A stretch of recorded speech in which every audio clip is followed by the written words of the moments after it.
একাত্তরে মানবতা বিরোধী অপরাধে জামায়াত নেতা নিজামীর আপিলের চূড়ান্ত রায়ে মৃত্যুদণ্ড বহাল। 3টি অভিযোগে দেয়া হলো সাজা, রাষ্ট্রপক্ষের সন্তোষ। নিজামীর ফাঁসির রায় বহালের খবরে গণজাগরণ মঞ্চের উল্লাস। অন্য অপরাধীদের মতো রায় দ্রুত কার্যকরের দাবি। নিষিদ্ধ জঙ্গি সংগঠন জেএমবির অন্তত 20 আত্মঘাতী সদস্য সক্রিয়, তথ্য পুলিশের। গ্রেফতারে মাঠে নেমেছে আইনশৃঙ্খলা রক্ষা বাহিনী। প্রতিটি জেলায় কমপক্ষে একটি বিশ্ববিদ্যালয় প্রতিষ্ঠার পরিকল্পনা সরকারের, জানালেন প্রধানমন্ত্রী। বললেন, সুষম উন্নয়নই লক্ষ্য। এবং যুক্তরাষ্ট্রের বিরুদ্ধে প্রতিরক্ষা সক্ষমতা বাড়াতে হাইড্রোজেন বোমার সফল পরীক্ষা উত্তর কোরিয়ার। কেঁপে উঠল আশপাশের 19 কিলোমিটার এলাকা।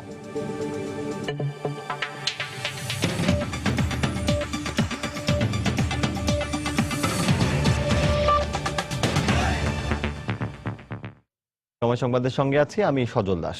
মানবতা বিরোধী অপরাধে জামায়াতের আমির ও আল বদর নেতা মতিউর রহমান নিজামীর মৃত্যুদণ্ড বহাল রেখেছেন আপিল বিভাগ। সকালে প্রধান বিচারপতি এস.কে সিনহার নেতৃত্বে আপিল বিভাগের 4 সদস্যের বেঞ্চ এ রায় দেন। রায়ে সন্তোষ প্রকাশ করেছেন রাষ্ট্রপক্ষ। তবে পূর্ণাঙ্গ রায় দেখে রিভিউ করার বিষয়ে সিদ্ধান্ত নেওয়ার কথা জানিয়েছেন আসামি পক্ষের আইনজীবী। আফজাল হোসেনের রিপোর্ট। মানবতাবিরোধী অপরাধের মামলায় জামায়াতের আমির মতিউর রহমান নিজামীকে 2014 সালের 29 অক্টোবর মৃত্যুদণ্ড দেন আন্তর্জাতিক অপরাধ ট্রাইব্যুনাল। ওই সময় ট্রাইব্যুনাল রায় বলেন, 16টি অভিযোগের মধ্যে 8টি প্রমাণিত হয়েছে। এর মধ্যে 4টি অভিযোগে মৃত্যুদণ্ড আর বাকি 4টিতে যাবজ্জীবন কারাদণ্ডাদেশ ঘোষণা করেন ট্রাইব্যুনাল। এ রায়ের বিরুদ্ধে নিজামীর করা আপিল চূড়ান্ত নিষ্পত্তি করে বুধবার নিজামীর ফাঁসির রায় বহাল রাখেন সুপ্রিম কোর্ট। রায়ে বলা হয়, পাবনার বাউশকারীতে গণহত্যা, ধুলাউড়া গ্রামের 52 জনকে হত্যা এবং বুদ্ধিজীবী হত্যার পরিকল্পনার দায়ে মৃত্যুদণ্ড দেয়া হয়। আর 2টি অপরাধে যাবজ্জীবন কারাদণ্ডাদেশ বহাল রাখেন সর্বোচ্চ আদালত।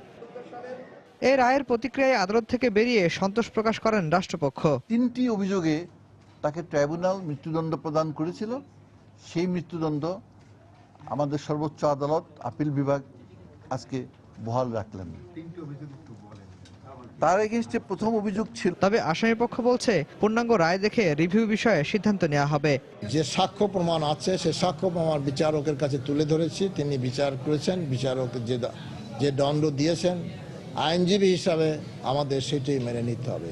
তারপরেও মৌলানা নিজামী সাহেব যদি সে পর্যালোচনা করে মামলার রায় দেখে উনি যদি আমাদেরকে পরবর্তী কর্মকাণ্ড অর্থাৎ রিভিউ করতে বলেন, অবশ্যই আমরা রিভিউ করব। 2010 সালের 2 আগস্ট নিজামীকে মানবতাবিরোধী অপরাধের মামলায় গ্রেফতার দেখানো হয়। বর্তমানে আল বদর নেতা নিজামী গাজীপুরের কাশিমপুর কারাগারের কন্ডেম সেলে রয়েছেন।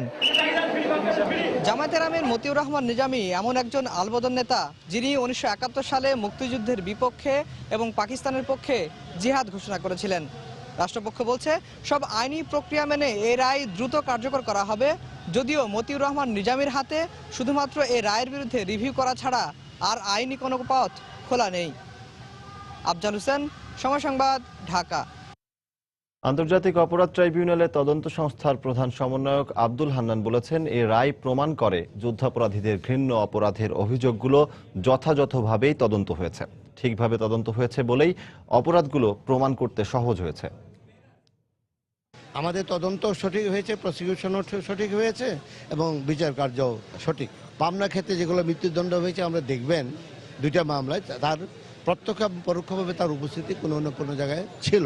চার্জেও যেভাবে উঠে এসেছে, কথাটা এসছে complicity and participation and facilitating the commission of crime, এই কথাগুলো এসছে। এটা হলো সবই হলো উপস্থিতি উনি ছিলেন কোনো কোনো জায়গায়, কোনো কোনো ছিলেন না, কিন্তু সেইটা বিচার্য বিষয় নয়। উনি যে অঙ্গ সংগঠন ছাত্র হিসাবে করেছেন, আল বদর আলসাম সৃষ্টি করেছেন, এটা প্রমাণিত। জামায়াতের আমির ও আল বদর নেতা মতিউর রহমান নিজামীর মৃত্যুদণ্ড বহাল থাকায় সন্তোষ প্রকাশ করেছেন আইনমন্ত্রী আনিসুল হক। এবং একই সাথে রিভিউ আবেদন না করা হলে নিয়ম অনুযায়ী দ্রুত রায় কার্যকর করা হবে বলেও জানান তিনি। সকালে রাজধানীর বিচার প্রশাসন প্রশিক্ষণ ইনস্টিটিউটে নবনিযুক্ত সহকারী বিচারকদের 2 মাসব্যাপী বুনিয়াদী প্রশিক্ষণের উদ্বোধনী অনুষ্ঠানে তিনি একথা বলেন। এই রায়ে আমি অত্যন্ত সন্তুষ্ট। আমরা শেষ পর্যন্ত বিশ্বাস করতে পারি যে অন্যায়ের বিচার হয়, আপনারা জানেনই এই প্রসিডিওর তো এর আগে যে দুইটা মামলার রায়ের কার্যকর করা হয়েছে সেই মামলাগুলিতে যে প্রসিডিওর ফলো করা হয়েছে সেই প্রসিডিওরও এই মামলায় ফলো করা হবে। যদি রিভিউ তারা করে তাহলে একরকম প্রসিডিওর, আর যদি রিভিউ না করে তাহলে লিখিত রায়টা বেরোনোর সঙ্গে সঙ্গেই কার্যকর হবে। এদিকে মতিউর রহমান নিজামীর মৃত্যুদণ্ড বহাল থাকায় সন্তোষ প্রকাশ করেছেন গণজাগরণ মঞ্চের কর্মীরা। রায় ঘোষণাকে কেন্দ্র করে সকাল থেকেই শাহবাগে অবস্থান নেন তারা। বেলা 9:15টার দিকে চূড়ান্ত রায় ঘোষণার পরপরই বের হয় আনন্দ মিছিল। মিছিল থেকে নিজামীর রায় অবিলম্বে কার্যকর চেয়ে স্লোগান দেয়া হয়। পাশাপাশি আদালতে চলমান অন্যান্য মামলা দ্রুত নিষ্পত্তি করারও আহ্বান জানানো হয়। মিছিল শেষে আনুষ্ঠানিক প্রতিক্রিয়ায় গণজাগরণ মঞ্চের মুখপাত্র ডক্টর ইমরান এইচ সরকার বলেন, অবিলম্বে নিজামীর ফাঁসির রায় কার্যকর করতে হবে। একই সঙ্গে পাকিস্তান থেকে 194 জন যুদ্ধ অপরাধীকে দেশে ফিরিয়ে এনে বিচারের উদ্যোগ নিতে সরকারের প্রতি আহ্বান জানান তিনি।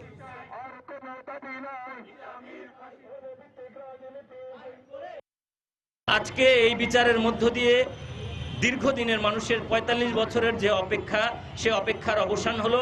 আপনারা দেখেছেন গতকাল পাকিস্তান কি ধৃষ্টতাপূর্ণ কাজ করেছে। তারা আমাদের একজন কূটনীতিককে 48 ঘন্টার মধ্যে বহিষ্কার করবার ধৃষ্টতা প্রদর্শন করেছে। তাই আমি সরকারের কাছে আহ্বান জানাবো, শুধু নিজামীর বিচার নয়, পাকিস্তানি কূটনীতিকদেরকে আগামী 24 ঘন্টার মধ্যে বাংলাদেশ থেকে পিআইয়ের ফ্লাইটে পাকিস্তানে পাঠিয়ে আমাদের প্রমাণ করতে হবে পাকিস্তানের এই ধৃষ্টতার কোনোভাবেই বাঙালি মেনে নেবে না। মতিউর রহমান নিজামীর মৃত্যুদণ্ড দ্রুত কার্যকর করার মধ্য দিয়ে দেশ কলঙ্কমুক্ত হবে বলে মনে করেন মুক্তিযোদ্ধারা। সকালে নিজামীর আপিলের রায়ে মৃত্যুদণ্ড বহাল রাখার পর তাৎক্ষণিক প্রতিক্রিয়া জানান তারা। আদালতের রায়কে দ্রুত কার্যকরী করার জন্য আপনার মাধ্যমে সরকারের প্রতি আমরা মুক্তিযোদ্ধার আহ্বান জানাচ্ছি, অনতি বিলম্বে এই আলবদরে গলার রশি ঝুলে তার রায়টা কার্যকর করলে জাতি কলঙ্ক মুক্ত হবে দ্রুত। স্বাধীনতার বিপক্ষের শক্তি মতিউর রহমান নিজামী। আমি সরকারকে বলবো এই রায়টা যেন দ্রুত বাস্তবায়ন করে। কেন 30 লক্ষ শহীদ, 2 লক্ষ মা বোন সংগ্রাম দিছে, এমনকি বুদ্ধিজীবী হত্যার মূল নায়ক সে, এমনকি বুদ্ধিজীবীদের আত্মা শান্তি পাবে, আমার দেশের জাতীয় পতাকা অক্ষয় থাকবে। এদিকে এই মৃত্যুদণ্ডের রায় আপিল বিভাগে বহাল থাকায় উচ্ছ্বাস প্রকাশ করেছেন পাবনা, সাথিয়া সহ দেশের সাধারণ মানুষ। তারাও রায় দ্রুত কার্যকরের দাবি জানান। আলবদর রাজাকার মতিউর রহমান নিজামীর ফাঁসি হয় আমরা সাঁতিয়াবাসী এবং আমরা শহীদ পরিবারের সদস্য আমরা এতটাই আনন্দিত। বাংলাদেশের যে কোনো এক প্রান্তরে গেলি ফেরেই যদি বলা যায় সাঁতিয়ার লোক কয় নিজামী এলাকার লোক, এই কলঙ্ক মুক্ত হওয়ার জন্য আমরা খুশি এবং আনন্দিত। মতিউর রহমান নিজামীর লাশ যেন পাবনার মাটিতে যেন দাফন না হয়, মানে পাবনার মাটিতে যেন তার কবর না হয়। আইনগত প্রক্রিয়া শেষ করে যত দ্রুত সম্ভব তার ফাঁসির রায় কার্যকর করা হোক। নিজামীর ফাঁসির আদেশ পুনর্বহাল থাকায় আমি খুশি এবং দেশবাসী কলঙ্কমুক্ত হলো। শহীদ পরিবার সন্তান হিসাবে আমার পরিবারের পক্ষ থেকে আমি সন্তুষ্টি প্রকাশ করছি এবং আল্লাহ রাব্বুল শুকরিয়া আদায় করছি। লাখো শহীদ ডাক পাঠালো সব সাথীদের খবর দে, সারা বাংলা ঘেরাও করে রাজাকারদের কবর দে। আজকে বাংলাদেশে আইনের শাসনের মাধ্যমে রাজাকারদের কবর রচিত হয়েছে। সরকারকে অভিনন্দন জানাই যে আজকের এই নরপিচারদের ফাঁসির রায় বাংলা মাটিতে কার্যকর হোক অতি দ্রুত, এই প্রত্যাশা করি। এদিকে মানবতা বিরোধী অপরাধে মৃত্যুদণ্ডপ্রাপ্ত জামায়াত নেতা মীর কাশেম আলীর আপিল শুনানির তারিখ 2 ফেব্রুয়ারি নির্ধারণ করেছেন আপিল বিভাগ। সকালে প্রধান বিচারপতি এস কে সিনহার নেতৃত্বে 4 সদস্যের বেঞ্চ এ দিন ধার্য করেন। এর আগে গতকাল মঙ্গলবার আপিল শুনানির তারিখ নির্ধারণ করার কথা থাকলেও কাশেম আলীর আইনজীবীর মধ্যে কে শুনানি করবে এ বিষয় নির্ধারণ না হয় আসামি পক্ষ থেকে আরও সময় আবেদন করা হয়। এরই প্রেক্ষিতে আজ শুনানির দিন ধার্য করেন আদালত। 2014 সালের 2 নভেম্বর মানবতা বিরোধী অপরাধে মীর কাশেম আলীকে ফাঁসিতে ঝুলিয়ে মৃত্যুদণ্ডাদেশ দেন আন্তর্জাতিক অপরাধ ট্রাইব্যুনাল 2। তার বিরুদ্ধে আনা 14টি অভিযোগের মধ্যে 10টি প্রমাণিত হলে আদালত এই আদেশ দেন। ওই বছরের 30 নভেম্বর এই রায়ের বিরুদ্ধে মীর কাশেম আলীর আপিল করেন। মীর কাশেম আলী 168টি কারণে দেখিয়ে ফাঁসির আদেশ থেকে খালাস চেয়ে আবেদন করেন। নিষিদ্ধ জঙ্গি সংগঠন জেএমবির অন্তত 20 জন আত্মঘাতী সদস্যের সন্ধানে মাঠে নেমেছে আইনশৃঙ্খলা রক্ষাকারী বাহিনী। সশস্ত্র বিপ্লবের মাধ্যমে সরকারের পতন ঘটাতে দেশের বিভিন্ন স্থানে এই জেএমবি সদস্যরা আত্মঘাতী হামলা চালানোর পরিকল্পনা নিয়েছে। এই জঙ্গি সদস্যের বিস্তারিত তথ্য সংগ্রহের পাশাপাশি তাদের গ্রেফতারে পুলিশ অভিযান চালিয়ে যাচ্ছে। বিস্তারিত জানাচ্ছেন কমল দে। চট্টগ্রামে গত 1 মাসে পৃথক অভিযানে পুলিশের হাতে ধরা পড়েছে জঙ্গি সংগঠন জেএমবির 10 জন সক্রিয় সদস্য। এর মধ্যে একজন পুলিশের উপর হামলা চালাতে গিয়ে নিহত হয়েছে।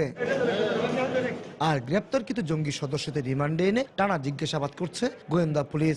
জঙ্গি আস্তানা থেকে উদ্ধারকৃত গুরুত্বপূর্ণ গোপন নথিপত্রের রহস্য উন্মোচনে কাজ করছে গোয়েন্দা পুলিশের বিশেষ দল। তাদেরকে আমরা ব্যাপক জিজ্ঞাসাবাদ করছি। এর মধ্যে কিছু আমরা তথ্য পেয়েছি, তথ্যগুলি আমরা যাচাই বাছাই করছি এবং সেই প্রেক্ষিতে আমাদের অপারেশনও চলছে। জিজ্ঞাসাবাদের মাধ্যমে অন্তত 20 জন বিপজ্জনক জেএমবি সদস্য তথ্য পেয়েছে পুলিশ, যারা দেশের বিভিন্ন স্থানে আত্মঘাতী হামলা চালাতে প্রস্তুতি নিয়েছে। সম্প্রতি রাজশাহীর বাকমারাই আহমদিয়া মসজিদে আত্মঘাতী হামলা চালাতে গিয়ে নিহত জেএমবি সদস্য তাদেরই একজন। 2-4 জন হাতে গোনা মানুষ তারা আত্মাহুতি দিতে চায়। তাদের যে সর্বশেষ আস্তানাটা আছে সেই আস্তানাটা গুড়িয়ে দেওয়া পর্যন্ত আমরা আমাদের কাজ চালিয়ে যেতে চাই। এদিকে ইসলাম প্রতিষ্ঠান নামে যেসব জঙ্গি সদস্য আত্মঘাতী হওয়ার সিদ্ধান্ত নিয়েছে তারা ভুল পথে পরিচালিত হচ্ছে বলে মনে করেন এই ইসলামী চিন্তাবিদ। ইসলাম ধর্ম মতো আত্মহত্যা মহাপাপ, এটাকে আল্লাহ রসুল এবং ইসলাম সমর্থন করে না।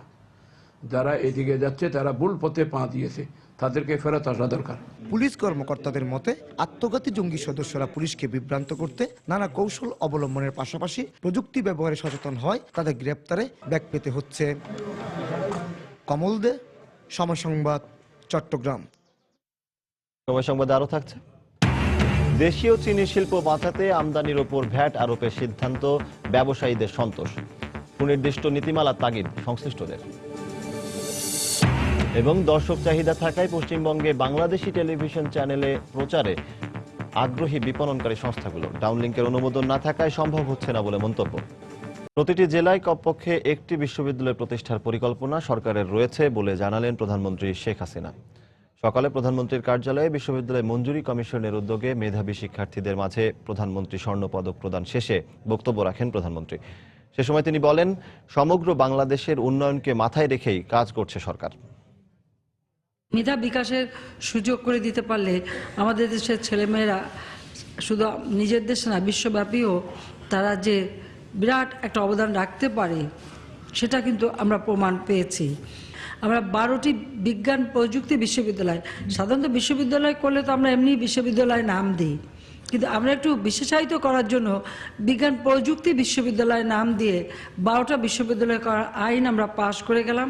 6টা আমরা বাস্তবায়ন শুরু করেছিলাম, 6টা অবশ্য পরবর্তীতে যারা সরকারে আসলো তারা সেটার দিকে বেশি একটা নজর দেয়নি। আমরা আবার 2009 সালে সরকার আসার পর আরও বেশি বিশ্ববিদ্যালয় করা এবং সে ব্যবস্থা নিয়েছি। আমাদের এটাই লক্ষ্য যে আমাদের শিক্ষার বিস্তারটা আরও ব্যাপক এবং বহুমুখী হবে, সেদিকে লক্ষ্য রেখেই কিন্তু আমরা বিভিন্ন পদক্ষেপ নিয়ে যাচ্ছি। এবং আমরা 2010 সালে আমাদের শিক্ষা নীতিমালা গ্রহণ করেছি, যেটা আমি মনে করি একটা সমন্বিত শিক্ষা নীতিমালা, যেটা অত্যন্ত যুগোপযোগী নীতিমালা আমরা গ্রহণ করছি, যেখানে আমরা উচ্চশিক্ষাকে যথেষ্ট গুরুত্ব দিয়েছি। দেশীয় চিনি শিল্পকে বাঁচাতে আমদানির ওপর 15% ভ্যাট আরোপের সিদ্ধান্তকে ইতিবাচক হিসেবে দেখছেন ব্যবসায়ীরা। পাশাপাশি মিলগুলো আধুনিকায়নের ওপর জোর দেন তারা। এছাড়া আমদানিতে সুনির্দিষ্ট নীতিমালার প্রয়োজন বলে মনে করছে চিনি শিল্প কর্পোরেশন। বিস্তারিত কাজল আব্দুল্লাহর রিপোর্টে। দেশে খাদ্যপণ্য উৎপাদন সহ বিভিন্ন কাজে প্রতি বছর চিনির চাহিদা রয়েছে প্রায় 15 লাখ মেট্রিক টন। চাহিদার বিপরীতে দেশীয় কারখানাগুলো প্রতি বছর 1,20,000 মেট্রিক টন চিনি উৎপাদন করে, কিন্তু আমদানি করা চিনির ফলে তা অবিকৃত থেকে যায়। এ অবস্থায় আমদানিতে ভ্যাট আরোপ করায় দেশীয় চিনির দাম বাড়বে বলে জানান ব্যবসায়ীরা। মিল যেটা বাড়াইছে সরকার, ও ট্যাক্সের উপরে আরো 100 টাকার মতো বাড়বে। যে বুঝতেছে না এটা চিনি ভালো, সে কেজিতে 10 টাকা বেশি হইলেও খাইব।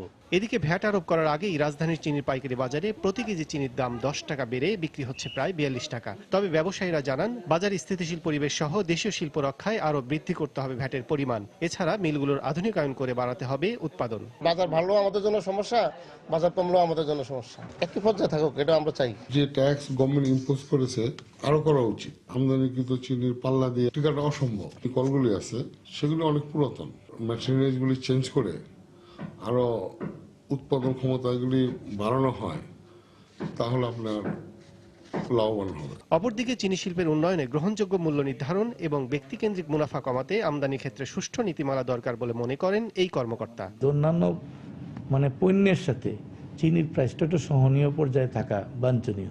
ডেফিনেটলি এটা নীতিমালা থাকা উচিত। কেন তো টাকার দরকার যে বাংলাদেশে কি পরিমাণ চিনির প্রয়োজন, সেই ক্ষেত্রে চিনি শিল্পের প্রতিষ্ঠানগুলো দ্বারা কত আসতে পারে এবং আমদানি কত হতে পারে। কাজল আব্দুল্লাহ, সময় সংবাদ, ঢাকা। সিরাজগঞ্জে চলন বিলের শুটকির চাহিদা রয়েছে দেশ জুড়ে, কিন্তু গত কয়েক বছর ধরে শুটকির দাম কমে যাওয়ায় ক্রমাগত লোকসানে হুমকির মুখে এ ব্যবসা। তবে উপজেলা নির্বাহী কর্মকর্তার দাবি, এ ব্যবসাকে টিকিয়ে রাখতে ঋণ সহ নানামুখী পদক্ষেপ নেওয়া হয়েছে। অবশ্য উৎপাদিত শুটকি সংরক্ষণের বিষয়ে পদক্ষেপ নেওয়ার কথা জানালেন স্থানীয় সংসদ সদস্য। বিস্তারিত জানাচ্ছেন রিঙ্কু কুণ্ডু। সিরাজগঞ্জের তারাস উপজেলা চলনবিল সংলগ্ন হয় এখানে মাছ ধরে শুটকি প্রক্রিয়াজাতের মাধ্যমে জীবিকা নির্বাহ করেন হাজারো মানুষ। মিঠা পানির মাছ হয় এখানকার শুটকি সমুদ্রে লবণাক্ত শুটকি থেকে স্বাদে কিছুটা ভিন্ন ও বেশ সুস্বাদু। তাই এখানকার উৎপাদিত শুটকি স্থানীয় চাহিদা মিটে যাচ্ছে দেশের বিভিন্ন জেলায়। পুঁটির মাছ, চিংড়ি মাছ সংগ্রহ করি, করে আমরা এখানে শুকাই, শুকে সৈয়দপুর, নীলফামারী, তারপর রংপুর আমরা বিক্রি করি এবং এখান থেকেও কিছু মাছ নেওয়া যায়। তবে দীর্ঘ প্রক্রিয়াজাতের পর শুটকির কাঙ্ক্ষিত মূল্য পাচ্ছেন না ব্যবসায়ীরা। তাছাড়া সংরক্ষণের ব্যবস্থা না থাকায় অল্প দামে বাজারজাত করতে হচ্ছে তাদের, ফলে লাভের বদলে লোকসান গুনতে হচ্ছে তাদের। 3000 টাকা মন, 4000 টাকা মন কিনতে হয়। আমার এই মাছ 4500-5000 টাকা বিক্রি হয়। কামলা আছে, হালিয়া আছে, এগুন দিয়ে বিক্রি করার দেখা যাচ্ছে যে আমরা ঢাকা দিক আর যে জায়গায় যাই, কিন্তু বেচাকেনা করলে এবার আমার লসের দিকে টানতেছে। অবশ্য সমস্যার কথা স্বীকার করে ঋণ ব্যবস্থা সহ নানা পদক্ষেপ নেওয়ার কথা জানালেন উপজেলা নির্বাহী কর্মকর্তা। তাদেরকে আমরা ট্রেনিং দিয়েছি, তারা যদি আরো এটিকে যদি আরো বৃহৎ পরিসরে করতে চায় এজন্য কিন্তু আমরা তাদেরকে ঋণের ব্যবস্থা করেছি। আর শুটকির ব্যবসাকে এগিয়ে নিতে প্রক্রিয়াজাত শুটকি সংরক্ষণের বিষয়ে আশ্বাস দিলেন স্থানীয় সংসদ সদস্য। সংরক্ষণের কোনো ব্যবস্থা নাই, রক্ষণাবেক্ষণ করা যায়, তার জন্য কিছু করা যায় কিনা আমি এই ব্যাপারে অবশ্যই পদক্ষেপ নেব। চলনবিল থেকে প্রায় 26 প্রজাতির মাছ সংগ্রহ করে উৎপাদন করা হয় শুটকি, আর এই ব্যবসার সাথে জড়িত রয়েছে জেলার প্রায় 10,000 মানুষ। রিঙ্কু কুণ্ডু, সময় সংবাদ, সিরাজগঞ্জ। সময় সংবাদে আরো থাকছে। অবশেষে নির্বাহী ক্ষমতা প্রয়োগ করে অস্ত্র আইন কঠোর করলেন ওবামা। মামলা করার ঘোষণা রিপাবলিকানদের। যতই দিন যাচ্ছে ততই জমে উঠছে ঢাকা আন্তর্জাতিক বাণিজ্য মেলার এবারের আসর। শিশু থেকে শুরু করে প্রায় সব বয়সী দর্শনার্থীদের পদচারণা বাড়ছে মেলা প্রাঙ্গণে। বিক্রির পরিমাণ এখনও আশানুরূপ না হলেও সপ্তাহ ব্যবধানে বদলে যেতে পারে এই চিত্র, এমনটি জানিয়েছেন দোকানিরা। এছাড়া মেলার পরিবেশ ও আইন শৃঙ্খলা রক্ষায় নেওয়া হয়েছে পর্যাপ্ত নিরাপত্তা ব্যবস্থা।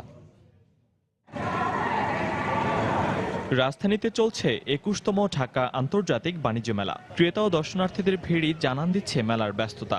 দিন যতই যাচ্ছে শিশু থেকে শুরু করে প্রায় সব বয়সী মানুষই ভিড়ে মুখর হয়ে উঠছে মেলা প্রাঙ্গণ। খুবই ভালো লাগছে। আমি প্রথম দিন আসলাম, এসেই কয়েকটা দোকান ঘুরে এই দোকানে আসলাম, ভালো লাগছে, পছন্দের জিনিস আছে। ঘুরতে খুব ভালো লাগছে, দেখতে ভালো লাগছে, দোকানে বিভিন্ন স্টল ঘুরেছি, কয়েকদিন নিয়ে আসছি, অনেক মজা লাগছে, ভালো ভালো জিনিস এসেছে, দেখলাম, আবার আসবো। আয়োজন ও পরিবেশ নিয়ে সন্তুষ্টি থাকলেও বিক্রি এখনো আশানুরূপ নয় বলে জানিয়েছেন বিক্রেতারা। ভোক্তাদের যে আগ্রহটা ভিড়টা থাকবে সেটা আমাদের কাছে সন্তোষজনক নয়। ক্রেতা হিসেবে অনেকে কম আসতেছে, বাট ভিজিটর অনেক বেশি। আশা করছি আমাদের 10 তারিখের পরে আমাদের সেল বাড়বে। মেলার সার্বিক নিরাপত্তা রক্ষায় ওয়াচ টাওয়ার, সিসি ক্যামেরা সহ নেওয়া হয়েছে পর্যাপ্ত নিরাপত্তা ব্যবস্থা। পুরা মেলাটাই আমাদের নিরাপত্তার চাদরে ঢাকা, পর্যাপ্ত পরিমাণ ফোর্স আছে। পাশাপাশি আমাদের মেলা অভ্যন্তরে 104টি সিসি ক্যামেরা আছে, ওয়াচ টাওয়ার আছে, যা দ্বারা অপরাধীকে আমরা শনাক্ত করতে পারি। এবারের বাণিজ্য মেলাকে মোট 4টি সেক্টরে ভাগ করা হয়েছে, যার মধ্যে 3টি সেক্টরে রয়েছে দেশি পণ্য আর একটিতে রয়েছে বিদেশি পণ্যের স্টল। ফয়সাল মোর্শেদ, সময় সংবাদ, ঢাকা। দর্শক, এই মুহূর্তে রাজধানীর শেরেবাংলা নগরে মেলা প্রাঙ্গণে রয়েছেন আমাদের রিপোর্টার কামরুল হাসান সবুজ। বিস্তারিত জানতে সরাসরি যাচ্ছি তার কাছে। কামরুল, সজল, ঢাকা আন্তর্জাতিক বাণিজ্য মেলার 6ষ্ঠ দিনের পরিস্থিতি সকালে কিছুক্ষণ আগে যেমনটা জানাচ্ছিলাম, এখন কিন্তু কিছুটা পরিবর্তন, অর্থাৎ সময়ের সাথে যেমনটা বলেছিলাম যে সময়ের সাথে দর্শনার্থী সমাগম কিন্তু বাড়ে এই মেলাতে এবং রাত 10টা পর্যন্ত চলে, অর্থাৎ সন্ধ্যা থেকে, অর্থাৎ দুপুরের পর থেকে কিন্তু বিকেল থেকে ধীরে ধীরে কিন্তু লোক সমাগম বাড়তে থাকে। তো এখন কিন্তু কিছুটা দেখা যাচ্ছে লোকজন বেশ মোটামুটিভাবে বলা যায় সকালের দিকে যে আবহাওয়া ছিল সেই জায়গা থেকে কিন্তু একটু পরিবর্তন হয়েছে, অর্থাৎ দর্শনার্থী ক্রেতা সমাগম সমাগম হচ্ছে। তো এখানে আপনি দেখতে পাবেন যে নানা বয়সী মানুষ কিন্তু আসা শুরু করেছেন এবং তাদের যে দরকার মতো স্টলে যাচ্ছেন এবং সেই স্টলে গিয়ে তাদের প্রয়োজন মতো পণ্য একটু যাচাই বাছাই করে কিন্তু তারা কেনাকাটা করছেন এবং সেই জায়গা থেকে বেশ বলা যায় যে সকাল সকাল অর্থাৎ দুপুরের আগ দিয়েই মেলাটাতে কিন্তু বেশ ক্রেতা সমাগম হয়েছে এবং আমরা এই মুহূর্তে একটি প্যাভিলিয়নে আছি যেখানে ক্রোকারিজ আইটেম অর্থাৎ গৃহস্থালির পণ্য কেনা বেচা হচ্ছে। সেখানে এখানে কিন্তু বেশ ভিড় দেখা যাচ্ছে। তো আমরা বিক্রি টিক্রি নিয়ে কথা এখানে একজন যারা বিক্রেতার সাথে একটু কথা বলি। তো এই আজকে মেলার 6ষ্ঠ দিন, তো এই কয়দিন আপনারা কেমন সাড়া পাচ্ছেন? এই কয়দিনে আমরা প্রথম 2 দিন একটু কম সাড়া পাইছি, এখন পরবর্তী 4 দিন অনেক হিউজ পরিমাণ সাড়া পাইছি। তো এখানে কি আপনারা দর্শনার্থী বা ক্রেতাদের জন্য কোনো বিশেষ কোনো ছাড়ের ব্যবস্থা? হ্যাঁ, এখন আমাদের হ্যাপি আওয়ার চলতেছে। হ্যাপি আওয়ারেতে আমরা 600 টাকার পণ্য কিনলে একটা বালতি ফ্রি দিচ্ছি এবং 1000 টাকার পণ্য কিনলে একটা বালতি ফ্রি দিচ্ছি, আর 300 টাকার পণ্য কিনলে একটা পেপার বাস্কেট ফ্রি দিচ্ছি এবং একটা থাইল্যান্ডের কুপন আছে আমাদের। সজল, যেমনটা শুনছিলেন যে ক্রেতা দর্শনার্থীদের যে বিক্রি এবং তাদের যে পণ্য কেনার আগ্রহ সৃষ্টি করার জন্য কিন্তু বিভিন্ন ধরনের যে ছাড় অফার দেওয়া আছে। তো আপনি এই স্টলের মধ্যে আমরা একটু দেখাতে চেষ্টা করব যে বেশ কিন্তু বলা যায় প্রত্যেকটা কাউন্টারেই কিন্তু তারা কিন্তু কিনছে, তাদের পছন্দ মতো পণ্য দেখছে এবং কিনছে। তো এইভাবেই কিন্তু সারাদিন চলবে এবং সারা মাস চলবে ঢাকা আন্তর্জাতিক বাণিজ্য মেলা। সজল, এই ছিল ঢাকা আন্তর্জাতিক বাণিজ্য মেলার এই মুহূর্তের সর্বশেষ। ঢাকা আন্তর্জাতিক বাণিজ্য মেলা প্রাঙ্গণ থেকে আমাদের সাথে যোগ দিয়েছিলেন সহকর্মী কামরুল হাসান সবুজ। তিনি জানাচ্ছিলেন সেখানে দর্শনার্থীদের উপস্থিতির সবশেষ খবরাখবর। পল্টন ও মতিঝিল থানায় দায়ের করা নাশকতার 2 মামলায় জামিন নামঞ্জুর করে বিএনপি নেতা মির্জা আব্বাসকে কারাগারে পাঠানোর নির্দেশ দিয়েছেন আদালত। সকালে ঢাকা মহানগর হাকিম আদালতে আত্মসমর্পণ করে জামিন আবেদন করলে শুনানি শেষে তাকে কারাগারে পাঠানোর নির্দেশ দেন আদালত। এছাড়া মিরপুর থানায় দায়ের করা অপর 2 মামলায় জামিন মঞ্জুর করেন আদালত। 2014 সালে ডিসেম্বরে রাজধানীর বিভিন্ন থানায় মামলাগুলো দায়ের করা হয়। এর আগে পল্টন ও মতিঝিল থানায় দায়ের করা নাশকতার 2 মামলায় মির্জা আব্বাস পলাতক ছিলেন। গাজীপুরে গুলিতে মনির হোসেন নামে একজন নিহত হয়েছে। পুলিশের দাবি বন্দুকযুদ্ধে তার মৃত্যু হয়েছে। ভোররাতে শহরের শালনা এলাকায় এ ঘটনা ঘটে। পুলিশ জানিয়েছে গতকাল সন্ধ্যায় নগরীর মৌচাক এলাকা থেকে কয়েকটি মামলার আসামি খান মনিরকে গ্রেফতার করা হয়। পরে তাকে নিয়ে শালনায় অস্ত্র উদ্ধারে যায় গোয়েন্দা পুলিশ। এ সময় পুলিশকে লক্ষ্য করে গুলি ছোড়ে মনিরের সহযোগীরা। আত্মরক্ষার্থে পুলিশও পাল্টা গুলি ছোড়ে। এক পর্যায়ে গুলিবিদ্ধ হয়ে ঘটনাস্থলে নিহত হন মনির। পরে তার লাশ সদর হাসপাতালের মর্গে পাঠায় পুলিশ।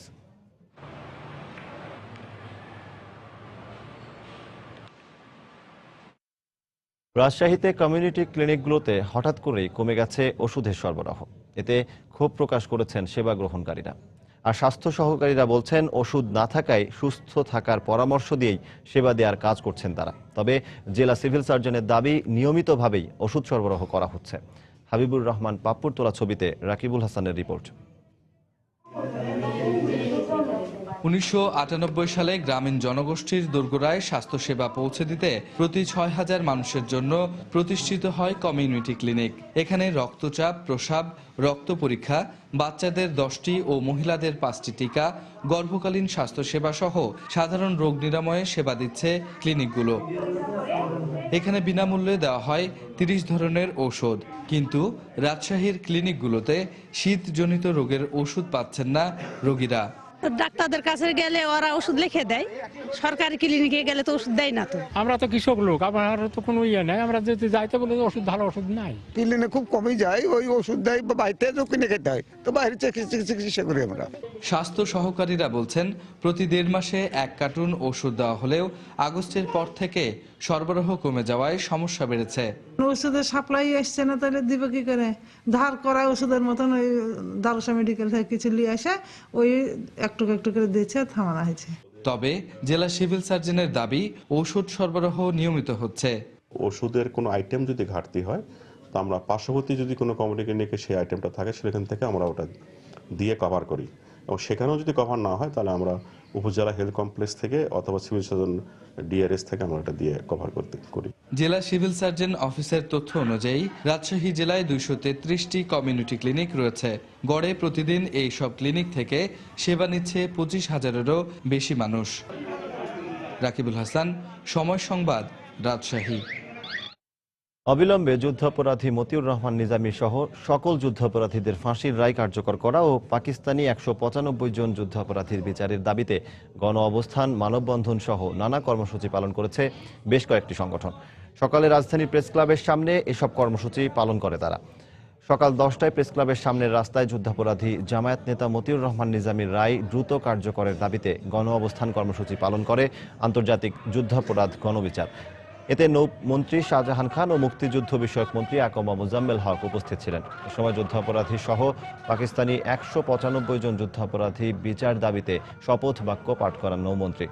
এছাড়া একই স্থানে জঙ্গিবাদ মুক্ত বাংলাদেশ এবং যুদ্ধাপরাধীদের দোসরদের বিচারের দাবিতে মানববন্ধন করে প্রাণের 71 এবং বঙ্গবন্ধু নাগরিক সংহতি পরিষদ ও জয় বাংলা মঞ্চ নামে সংগঠন।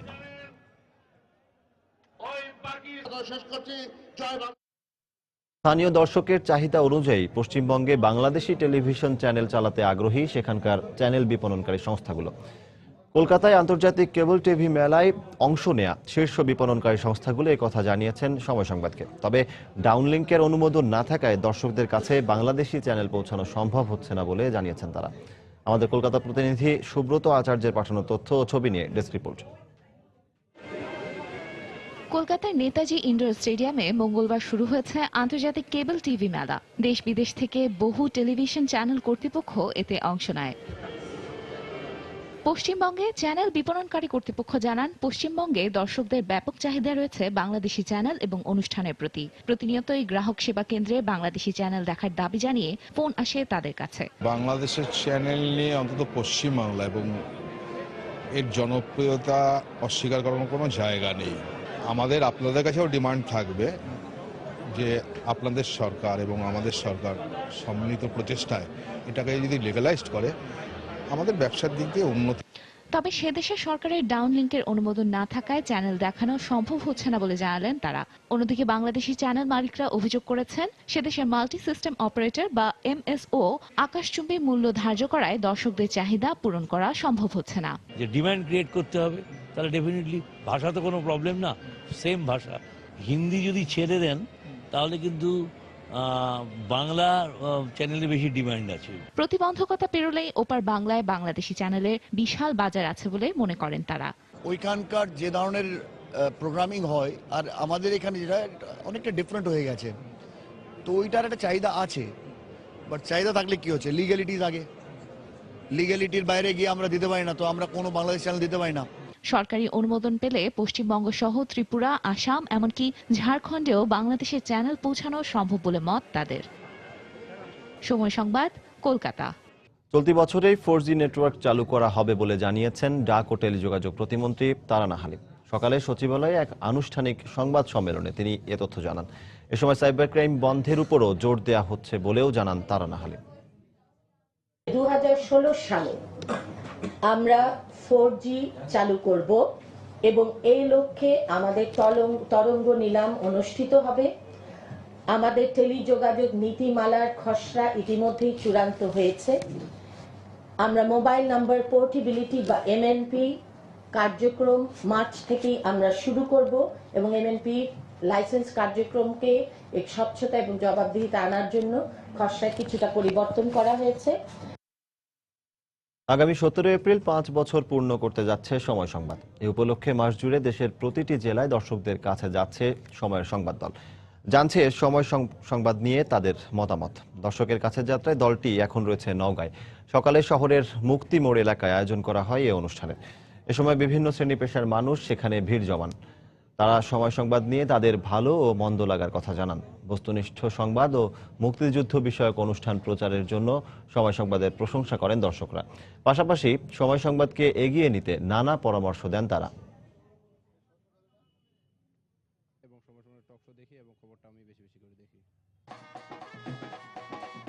সময় টিভি নওগাঁর সমস্যা, সংকট এবং উত্তরণের পথগুলো আমাদের নওগাঁর জনমানুষের প্রবলেমগুলো যাতে উঠায় ধরে। যে সংবাদটা প্রচার করলে বাংলাদেশের মানুষ উপকৃত হয়, আশা করি সেটা আপনারা নিরপেক্ষভাবে প্রচার করবেন। সময় টিভি যেহেতু নিরপেক্ষভাবে সংবাদ পরিবেশন করে, ভবিষ্যতে ওনারা বস্তুনিষ্ঠ এবং মানুষের আশা এবং আকাঙ্ক্ষা সেগুলো তারা তুলে ধরবেন। নওগাঁর পর্যটন যে প্রত্নতাত্ত্বিক নিদর্শনগুলো আছে এগুলো তুলে ধরার জন্য আমি অনুরোধ করব। দেশের বাইরের খবর। হাইড্রোজেন বোমার সফল পরীক্ষা সম্পন্ন করেছে উত্তর কোরিয়া। সে সময় দেশটির রিয়াংগাং প্রদেশের পরমাণু পরীক্ষা কেন্দ্রের পাশে 12 মাইল এলাকা জুড়ে 5.1 মাত্রার ভূকম্পন অনুভূত হয় বলে জানিয়েছে মার্কিন ভূতাত্ত্বিক জরিপ সংস্থা USGS। মার্কিন সামরিক বাহিনীর বিরুদ্ধে প্রতিরক্ষা সক্ষমতা বাড়াতে এই পরীক্ষা চালানো হয়েছে বলে দাবি করেছে উত্তর কোরিয়া। উত্তর কোরিয়া এক বিবৃতিতে সার্বভৌমত্বের প্রতি সম্মান প্রদর্শনে যুক্তরাষ্ট্রের প্রতি আহ্বান জানানো হয়। 2006 সালের পর এ নিয়ে চতুর্থবারের মতো পরমাণু ক্ষেপণাস্ত্র চালালো উত্তর কোরিয়া। এদিকে পারমাণবিক পরীক্ষার তীব্র প্রতিক্রিয়া দেখিয়েছে দক্ষিণ কোরিয়া, চীন ও জাপান।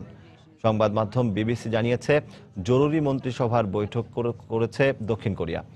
বুধবার এক সংবাদ সম্মেলনে জাপানি মন্ত্রী পরিষদ সচিব বলেন, প্রধানমন্ত্রীর কার্যালয়ে জরুরি আলোচনায় ডাকা হয়েছে বেশ কয়েকজন মন্ত্রীকে। আসন্ন জাতিসংঘ নিরাপত্তা পরিষদের বৈঠকেও এই ইস্যুটি তোলার বিষয়টি জানানো হয়।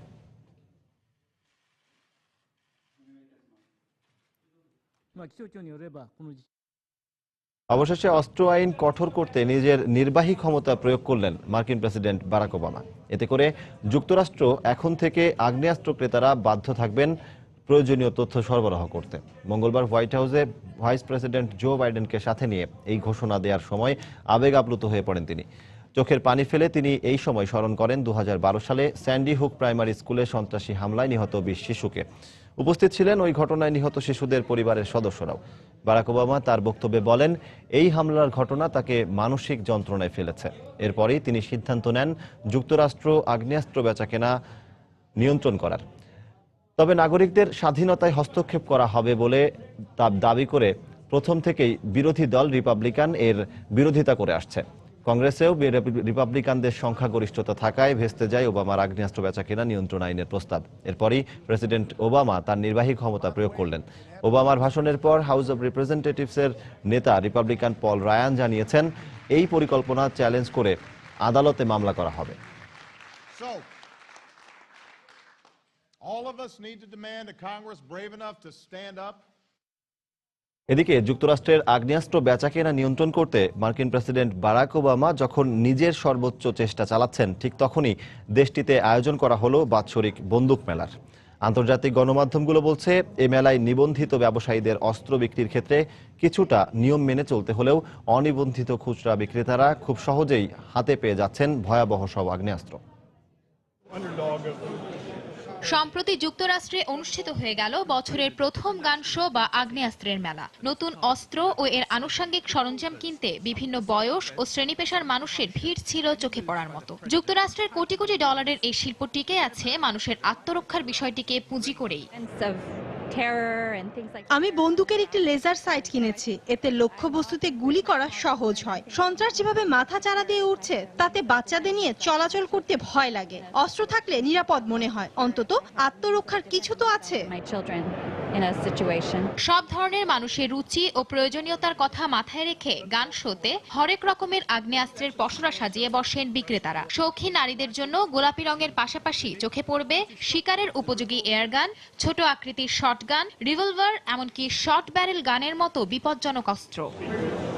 যুক্তরাষ্ট্রের সংবিধানে নাগরিকদের অস্ত্র বহনের অধিকার থাকায় দেশটির প্রেসিডেন্ট যদি অস্ত্রের ব্যবহার সীমিত করার লক্ষ্যে প্রচলিত নীতির পরিবর্তন বা সংশোধন করতে চান, তবে এর বিরুদ্ধে শক্ত প্রতিরোধ গড়ে উঠবে বলে আশঙ্কা করছেন বিশেষজ্ঞরা। এই মেলা অপরাধী আর সন্ত্রাসীদের সক্রিয় হতে সাহায্য করবে, তাদের কাজ আরো সহজ করে দেবে। এ মেলায় আসা বেশিরভাগ আগ্নেয়াস্ত্র প্রতিষ্ঠান ও ব্যবসায়ীরা নিবন্ধিত হওয়ায় কেনাকাটার শেষে ক্রেতাদের মার্কিন বিচার বিভাগের একটি ফর্ম পূরণ করতে হয়। অনিবন্ধিত খুচরা বিক্রেতাদের ক্ষেত্রে অবশ্য এমন কোনো নিয়ম নেই। এ কারণে অপরাধীদের পার পেয়ে যাওয়া বেশ সহজ হয়। বন্দুকের দাম পরিশোধের পর আর ড্রাইভিং লাইসেন্স দেখিয়ে নিজের জাতীয়তা প্রমাণ করতে পারলেই অস্ত্রটি আপনার। তবে নিরাপত্তার স্বার্থে আমরা দুটি বিষয় জেনে নিই, তার কোনো অপরাধের ইতিহাস আছে কিনা। এক্ষেত্রে ক্রেতা মিথ্যা বললে কিছুই করার নেই। অস্ত্রের এমন অবাধ ব্যবহারের বিষয়ে মার্কিন প্রেসিডেন্ট বিরোধিতা জানিয়ে আসলেও ভিন্ন মত সাধারণ মানুষের। তাদের কাছে বন্দুক হলো স্বাধীনতার প্রতীক। তাদের এমন ধারণার কারণেই হয়তো শিশুদের খেলাধুলার অবিচ্ছেদ্য অংশ হয়ে পড়েছে খেলনা বন্দুক। সঞ্জনা চৌধুরী, সময় সংবাদ। খেলার খবর। নিরাপত্তা থেকে শুরু করে অবকাঠামোগত সবকিছুই যখন প্রস্তুত, ঠিক তখনই ক্রিকেট অস্ট্রেলিয়ার ঘোষণা, যুব বিশ্বকাপে অংশ নেবে না তারা। এবারও সেই নিরাপত্তার পুরনো অজুহাত। ক্রিকেট অস্ট্রেলিয়ার এমন সিদ্ধান্তে হতাশা প্রকাশ করেছেন বিসিবি সভাপতি নাজমুল হাসান পাপন। আর বাংলাদেশ যুব দলের অস্ট্রেলিয়ান পরামর্শক স্টুয়ার্ট ল জানিয়েছেন দলটির না আসাটা দুঃখজনক। অস্ট্রেলিয়ার পরিবর্তে আয়ারল্যান্ডকে অনূর্ধ্ব 19 বিশ্বকাপে খেলতে আমন্ত্রণ জানিয়েছে আইসিসি। অনূর্ধ্ব 19 বিশ্বকাপ শুরু হতে যখন বাকি সপ্তাহ 3 তখন আসলো ঘোষণা, আসছে না অস্ট্রেলিয়ান যুবদল। ক্রিকেট অস্ট্রেলিয়ার প্রধান নির্বাহী জেমস সাদারল্যান্ড বিবৃতিতে জানান, নিরাপত্তা ইস্যুতেই ক্রিকেট অস্ট্রেলিয়াকে নিতে হয়েছে এই কঠিন সিদ্ধান্ত। যদিও অনূর্ধ্ব 19 বিশ্বকাপের নিরাপত্তা ব্যবস্থা পর্যবেক্ষণ করতে গেল সপ্তাহে বাংলাদেশে এসেছিলেন অস্ট্রেলিয়া ক্রিকেট বোর্ডের নিরাপত্তা প্রধান শন ক্যারল। এ সময় তিনি বিসিবি, বিভিন্ন আইন শৃঙ্খলা বাহিনী ও গোয়েন্দা বাহিনীর উচ্চপদস্থ কর্মকর্তাদের সাথে আলোচনা করেন। এর আগে আইসিসির প্রতিনিধি দল বাংলাদেশের সার্বিক পরিস্থিতি পর্যবেক্ষণ করে গেছেন বেশ কবার। তবুও শেষ মুহূর্তে পিছপা হলো অজিরা। যদিও পূর্বের সকল নীতিমালা মেনেই নেওয়া হবে নিরাপত্তা ও অন্যান্য সব ব্যবস্থা, কিন্তু তারপরেও ক্রিকেট অস্ট্রেলিয়ার এমন সিদ্ধান্তে হতাশ ক্রিকেট বোর্ড। ওরা বাংলাদেশে এই সিকিউরিটি থ্রেটের জন্য খেলা থেকে উইথড্র করবে, এটা অত্যন্ত দুঃখজনক। We should consider the highest level of security. আপনারা জানেন যে রাষ্ট্রের সর্বোচ্চ পর্যায় থেকে এই টুর্নামেন্টের ব্যাপারে সার্বিক নিরাপত্তার নিশ্চয়তা দেওয়া হয়েছে। সো আমরা আমাদের দিক থেকে যতটুকু করার আমরা করেছি। যে ইভেন্টটা নিয়ে আমরা এগোচ্ছি, আমরা সাকসেসফুলি ডেলিভার করতে পারবো। এবং আমার মনে হয় যে আইসিসির একটা মিডিয়া রিলিজও আপনারা দেখেছেন, সেখানে ক্লিয়ারলি বলা আছে বিষয়গুলো। এবং আমরা আইসিসির সাথে আমরা আশাবাদী যে আমরা টুর্নামেন্টটা খুব সাকসেসফুলি শেষ করতে পারবো। যখন ঘোষণা আসলো নিরাপত্তার খাতিরে বিশ্বকাপে অংশ নেবে না অস্ট্রেলিয়া, তখন বাংলাদেশ যুব দলের দায়িত্বে অজি কোচ স্টুয়ার্ট ল তিনিও দুঃখ প্রকাশ করলেন অস্ট্রেলিয়ার এমন সিদ্ধান্তে। It's just unfortunate for the young Australian players. They're not getting an opportunity to play on a world stage. ICC ব্যবস্থা নিক বা না নিক, শুধু স্টুয়ার্ট লর উপস্থিতি প্রমাণ করে বাংলাদেশ যে কোনো ক্রীড়াযজ্ঞের জন্য নিরাপদ। রায়হান মাসুদ, সময় সংবাদ, ঢাকা। জিম্বাবুয়ের বিপক্ষে 14 সদস্যের বাংলাদেশ জাতীয় ক্রিকেট দল ঘোষণা করেছে ক্রিকেট বোর্ড। দলে চমক নুরুল হাসান সোহান। আর বিপিএল চমক জাগানো পারফরমেন্সের পুরস্কার হিসেবে জায়গা হয়েছে বাহাতি পেসার আবু হায়দার রনের। তবে জায়গা হয়নি নাসির, তাসকিন, বিজয় ও লিখনের। অনেক পারফর্মারের কারণে দল নির্বাচন করা কঠিন হয়েছে বলে মন্তব্য বিসিবি সভাপতি নাজমুল হাসান পাপনের। তবে এত সব ক্রিকেটারের উঠে আসাটা দেশের জন্য ইতিবাচক হিসেবেই নিচ্ছেন তিনি। ফেব্রুয়ারিতে এশিয়া কাপ, তারপরেই ওয়ার্ল্ড টি-20 আসর। বিশ্ব ক্রিকেটে এই দুই আসরই মর্যাদার ও প্রমাণের দারুণ মঞ্চ। কিন্তু শর্ট ফরম্যাটের এই ক্রিকেটে এখনো পাকাপোক্ত দল হিসেবে প্রতিষ্ঠিত হতে পারেনি বাংলাদেশ। তবে এই মাসে জিম্বাবুয়ের বিপক্ষে 4টি টি-20 ম্যাচ খেলবে টাইগাররা। মেগা দুই আসরের আগে সেরা দল নির্বাচনে দূরবীন দৃষ্টি রেখে জিম্বাবুয়ের বিপক্ষে পরীক্ষা নিরীক্ষা করবে ক্রিকেট বোর্ড।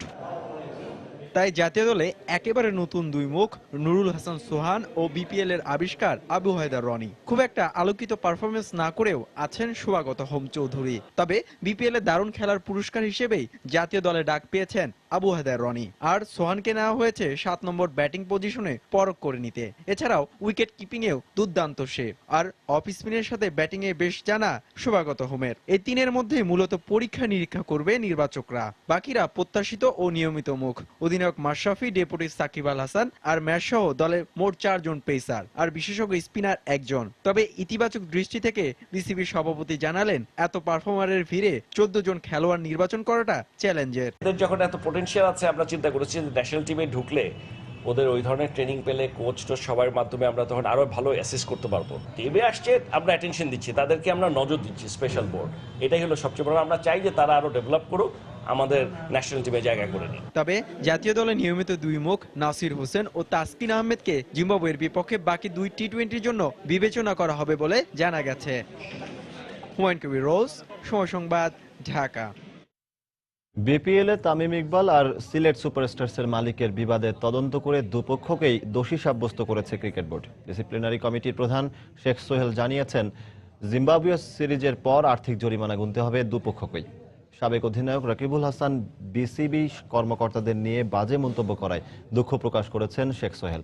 তবে তার ব্যাপারে এখনো কোনো সিদ্ধান্তে আসেনি বোর্ড। বিপিএল এর তৃতীয় আসরে সমালোচিত ইস্যুগুলোর মধ্যে অন্যতম তামিম ইকবাল আর সিলেট সুপারস্টার্সের মালিকের বিরোধ। ঘটনার প্রায় 1.5 মাস পর এ ব্যাপারে মুখ খুলেছে ক্রিকেট বোর্ড। ঘটনার দিন যারা মাঠে উপস্থিত ছিলেন সেই বিসিবি কর্তা আর খেলোয়াড়দের সাক্ষ্য, ভিডিও ফুটেজ সবকিছুর তদন্ত করে সিদ্ধান্তে এসেছে ক্রিকেট বোর্ড। ডিসিপ্লিনারি কমিটির প্রধান শেখ সোহেল জানিয়েছেন, আর্থিক শাস্তির মুখে পড়তে যাচ্ছে দুপক্ষই। একজন ক্রিকেটার হিসাবে আরো বেশি ধৈর্যশীল হওয়া দরকার ছিল তামিমের। আর খেলার সময় মাঠে প্রবেশের এখতিয়ার নেই সিলেটের মালিকের। তবে অর্থের অঙ্কটা কত হবে তা স্পষ্ট করেননি শেখ সোহেল। আর দুপক্ষকেই আর্থিক জরিমানা গুনতে হবে জিম্বাবুয়ে সিরিজের পর। আসলে তামিলের ব্যাপারটা আমি আসলে নিজেই দুঃখিত। আসলে আমি অনেক সময় নিয়েছি, খেলা চলতেছিল। Tamil is a national player. যেমন তামিলের যে জিনিসটা আমরা ভিডিওতে দেখছি, তামিল একজন বিপিএল আইকনও ছিলেন। তার অনেক ধৈর্য ধরতে হবে, অনেক কিছু দেখতে হবে। দুইজনকেই পানিশমেন্ট দিব, কারণ ফ্র্যাঞ্চাইজার মালিক উনি ওইখানে কিভাবে প্রবেশ করলেন, ওনার কিন্তু ওইখানে প্রবেশ করা বা প্লেয়ারের সাথে ডাইরেক্ট যে কথা বলার কোনো রাইট নাই। বিপিএল এর টস বিতর্ক আর বিসিবি কর্তাদের নিয়ে বিরূপ মন্তব্য করায় সমালোচনার মুখে পড়েছেন সাবেক অধিনায়ক রকিবুল হাসান। তার এমন আচরণকে দুঃখজনক মনে করেন শেখ সোহেল। সবার উপরে তো বোর্ড, ক্রিকেট বোর্ডের প্রেসিডেন্ট নিয়ে যেহেতু কামাল ভাই, পাপন ভাই দুইজনকে নিয়ে এই ধরনের কথাটা বলা খুবই দুঃখজনক। আর আসলে আমরা মনে করি যে রকিবুল ব্যাপারে কি ডিসিশন হবে, এটা এখন আমাদের আসেনি, এটা এখন আমরা একটু বলতে পারি। অপরাধী যেই হোক, শাস্তি তাকে পেতেই হবে। এ ব্যাপারে কাউকে ছাড় দেওয়া হবে না বলে মন্তব্য ক্রিকেট বোর্ডের শৃঙ্খলা কমিটির চেয়ারম্যানের। নাসির সুলতান, সময় সংবাদ, ঢাকা। এই পর্যায়ে শীর্ষ সংবাদ জানিয়ে দিচ্ছি আরেকবার। ৭১ মানবতা বিরোধী অপরাধে জামায়াত নেতা নিজামীর আপিলের চূড়ান্ত রায়ে মৃত্যুদণ্ড বহাল। ৩টি অভিযোগে দেয়া হলো সাজা, রাষ্ট্রপক্ষে সন্তোষ। নিজামীর ফাঁসির রায় বহালের খবরে গণজাগরণ মঞ্চের উল্লাস। অন্য অপরাধীদের মতো রায় দ্রুত কার্যকরের দাবি। নিষিদ্ধ জঙ্গি সংগঠন জেএমবির অন্তত ২০ আত্মঘাতী সদস্য সক্রিয়, তথ্য পুলিশের। গ্রেফতারে মাঠে নেমেছে আইন শৃঙ্খলা রক্ষা বাহিনী। প্রতিটি জেলায় কমপক্ষে একটি বিশ্ববিদ্যালয় প্রতিষ্ঠার পরিকল্পনা সরকারের, জানালেন প্রধানমন্ত্রী। বললেন, সুষম উন্নয়নই লক্ষ্য। এবং যুক্তরাষ্ট্রের বিরুদ্ধে প্রতিরক্ষা সক্ষমতা বাড়াতে হাইড্রোজেন বোমার সফল পরীক্ষা উত্তর কোরিয়ার। কেঁপে উঠল আশপাশের ১৯ কিলোমিটার এলাকা। এই ছিল এখনকার মতো। যে কোনো খবর পেতে ভিজিট করুন সময়নিউজ.tv। যে কোনো বাংলা লিংক, রবি ও সিটিসেল নম্বর থেকে সময় সংবাদের খবর, অনুষ্ঠান সম্পর্কে জানতে এবং যে কোনো তথ্য সময় সংবাদকে জানাতে ডায়াল করুন 16242 নম্বরে। এছাড়া এইমাত্র পাওয়া খবর আপনার মোবাইলে পেতে SMS করুন *SN লিখে পাঠিয়ে দিন 16242 নম্বরে। সঙ্গে থাকুন সময়।